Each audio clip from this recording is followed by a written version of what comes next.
The evidence is now here. Incontrovertible evidence, unchallengeable evidence that the Sea of Galilee is now lower than it has ever been in all of history. The rains come and winter come and so on, and the water level changes, but insignificant changes in water level. The hard fact is that the water level in the Sea of Galilee is now lower than it has ever been in all of history.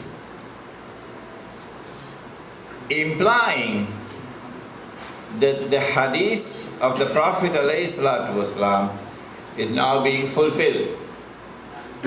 That Gog and Magog have been passing by the Sea of Galilee.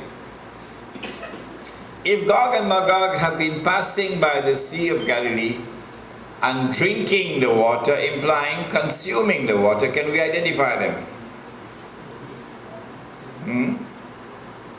Who is responsible for this excessive consumption of water from the Sea of Galilee? Can it be Egypt? No. Can it be Syria? No. Can it be Lebanon? No. None of these countries utilize water from the Sea of Galilee. Only two countries. Number one, Jordan, and number two, Israel. Is Jordan responsible for this excessive consumption of water from the Sea of Galilee? No. Because the Sea of Galilee is under Israeli control now, after the 1967 war. Prior to 67, the Sea of Galilee was under Syrian control. But after Israel took the Golan Heights, then the Sea of Galilee entered into Israeli control. In the 1990s, maybe 94, 95, 96, somewhere around there, Israel and Jordan signed a peace treaty, you remember? And one of the articles of that peace treaty between Israel and Jordan, bringing hostilities to a close, was that Israel contracted to give to Jordan a certain amount of water from the Sea of Galilee. So Israel has determined how much water can go to Jordan. And so Jordan cannot be the answer to the question. The question is, who is responsible for this excessive consumption of water from the Sea of Galilee? That you're taking out more than nature can put back in, or nature can replenish. Well, in order for us to answer the question, who is taking it out? Let us ask, why is it being taken out? What is it being used for? Not domestic agriculture. Agriculture is using the same amount of water. Well then, where's the water going? Domestic consumption has risen. The amount of people, the amount of water you now take to make your wudu, the amount of water you now take to make your ghusl, has risen dramatically. The amount of water you take to wash your hand, the amount of water you take to wash your clothes, all of this is rising dramatically, but this domestic consumption does not explain. Well then, where is the water going? Can anyone guess? Yes? Is it to cool the nuclear reactors? That's a minute amount of water. The production of any water is surplus? Yes, but that does not explain the micro chip technology. The nuclear reactors and so on form part of a bigger whole. The bigger whole is the scientific and industrial economy.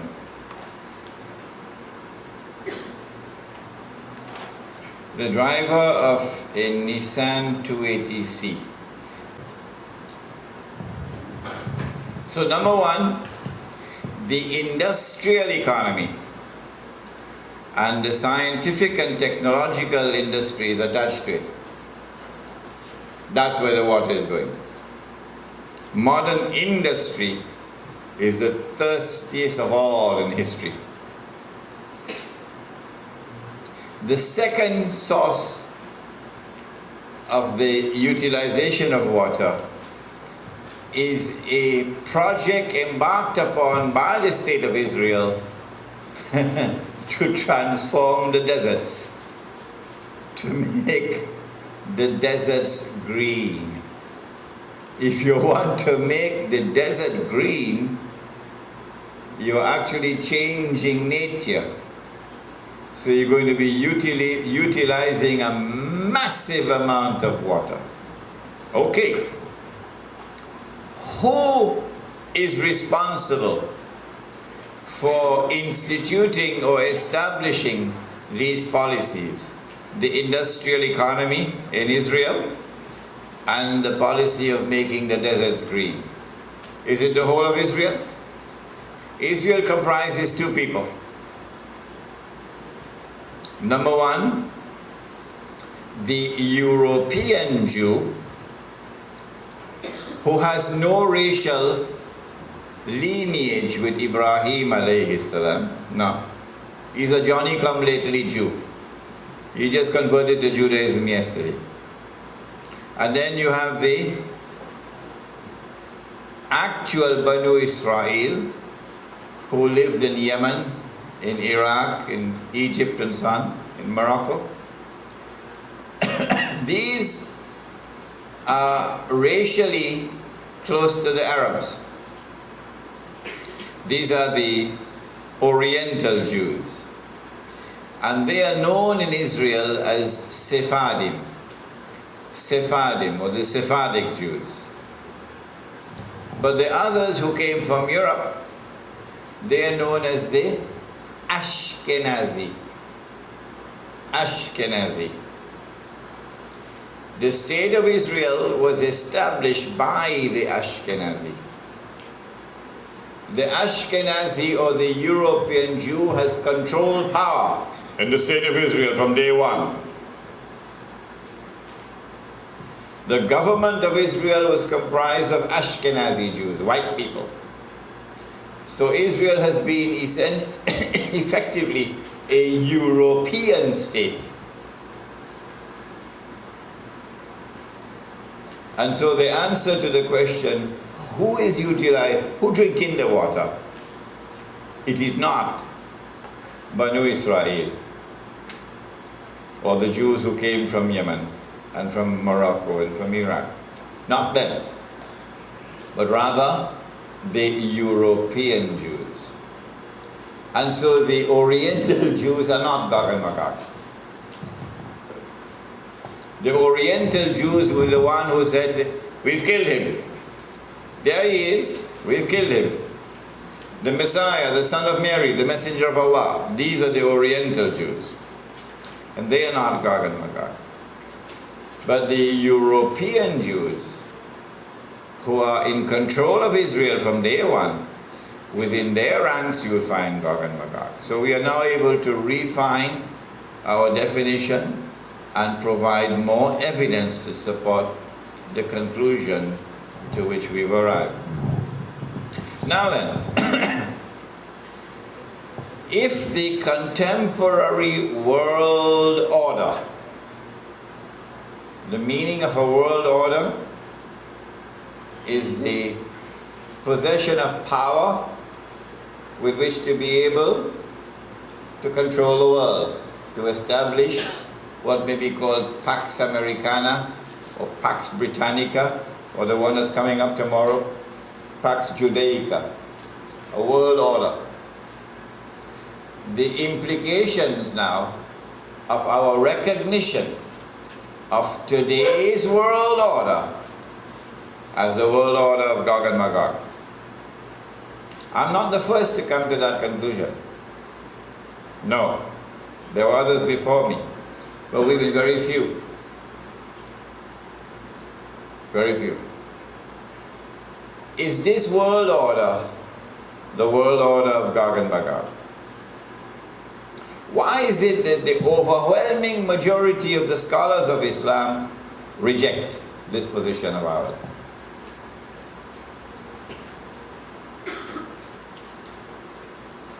Because of a hadith. One solitary hadith. It is in Sahih Muslim. This is what the hadith says, and you find it in Jerusalem in the Quran in the chapter. The hadith says that Nabi Isa alayhi salam will come down, and that he will then kill Dajjal, and after Dajjal has been killed, Allah will then say to Nabi Isa alayhi salam, go up the mountain, which is a mountain in Baytul Maqdis, Jerusalem. Go up the mountain. Why? I have created creatures of mine so powerful that none but I can destroy them. And then Gog and Magog are released, and the first of them will pass by the Sea of Galilee and start to drink the water. And by the time the last of them pass, they will say there used to be water here. This hadith in Sahih Muslim very clearly implies that the release of Gog and Magog will take place only after Dajjal has been killed.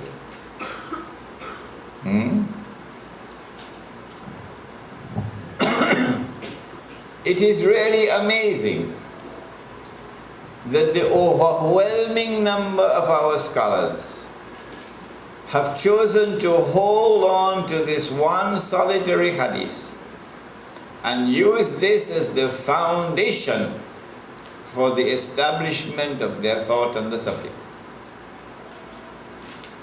In the process of holding on to this one solitary hadith, they are now waiting for Gog and Magog. That only after Nabi Isa alayhi salam returns, after Dajjal has been killed, only then will Allah bring down the barrier. Only then will Gog and Magog be released. And so we do not have Gog and Magog in the world anyway now.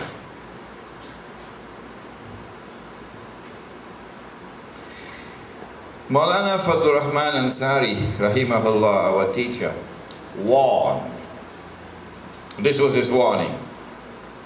He said, do not study any verse of the Quran or any hadith in isolation. No. He said, bring all the material together. Do you remember? This is one of the earlier lectures. Bring all the verses of the Quran on a subject. Bring all the hadith on the subject. Bring all the relevant material that you have on a subject. Then study that material and try to locate the thread which binds it together into a meaningful whole. What was that thread that he called it? He called it the system of meaning. These are Maulana's words. When you have located that system of meaning, which binds the material together as a harmonious whole, then go and study the hadith you want to study. Today's Islamic scholarship has not done that. If you took all of the material together, then you could never be able to fit in this hadith. This hadith stands out in conflict with all the rest of the material. So in the process of holding on to that solitary, isolated hadith, in Sahih Muslim, they have disregarded eight ahadith in Sahih Bukhari, in which the Prophet ﷺ clearly confirmed that the wall was brought down in his lifetime, that Gog and Magog were released in his lifetime. 8 ahadith in Sahih Bukhari. Well, what can I do if they want to wait? So go ahead and wait. But there is one hadith which stands in the way now for them. It is in Sahih Bukhari. And Allah says,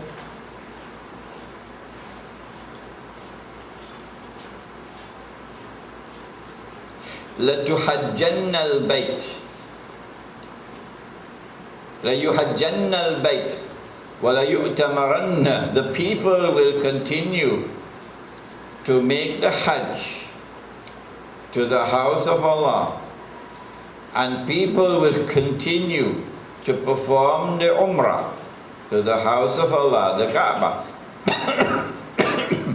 بَعْدَ خُرُوجِ يَأْجُوجَ وَمَأْجُوجَ, even after Gog and Magog have been released.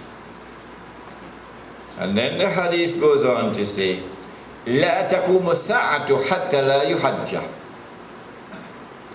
that the last day would not come until the Hajj has been abandoned. This hadith is in Sahih Bukhari. Let me repeat it.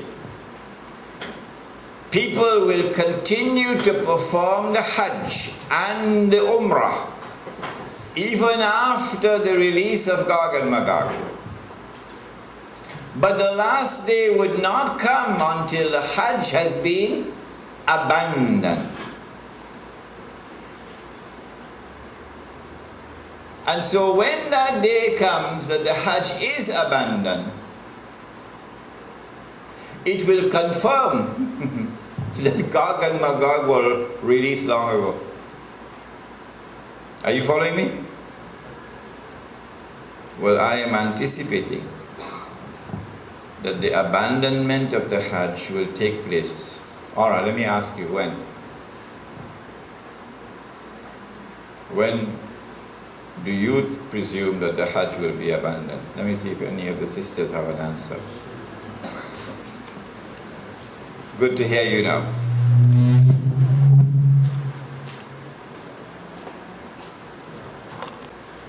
Said the Prophet ﷺ, what do you think will cause the abandonment of the Hajj?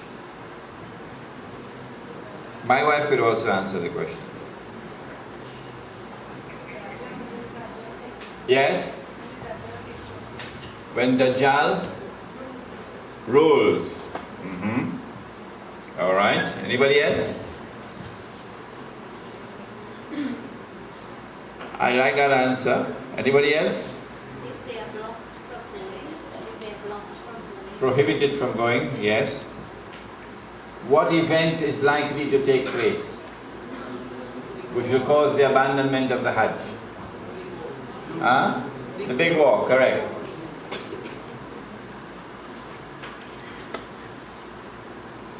When Israel wages her big war,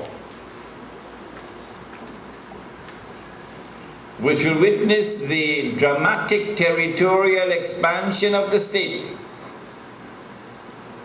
and then a concomitant means taking place at the same time, a concomitant attack on the US dollar, and it collapses, and all the paper money in the world collapse, and the US economy collapses, and then Israel replaces the United States as the ruling state in the world. That big war is likely to inflame the passions of the Muslims around the world to such a fever pitch that the Saudi government cannot allow the Hajj to take place, because such a Hajj would likely threaten the foundations of the Saudi state. And so they might use some cock and bull story about some virus, which is a great danger to health, and get World Health Organization to issue an advisory, and then they suspend the Hajj. And then the next year they continue the suspension until eventually the Hajj is abandoned. And so this event could be around the corner. The abandonment of the Hajj, which has been held for the last few thousand years. Israel is likely to wage a big war, I said, probably within the next 5 to 10 years. And then the Hajj is abandoned. What are the scholars of Islam going to do at that time? You cannot say that we have to wait for the return of Nabi Isa alayhi salam and for him to kill Dajjal, only then for Gog and Magog to be released, because here's this hadith. People will continue to perform the Hajj and the Umrah even after the release of Gog and Magog. But the last hour would not come until the Hajj is abandoned. And that is around the corner, in my opinion.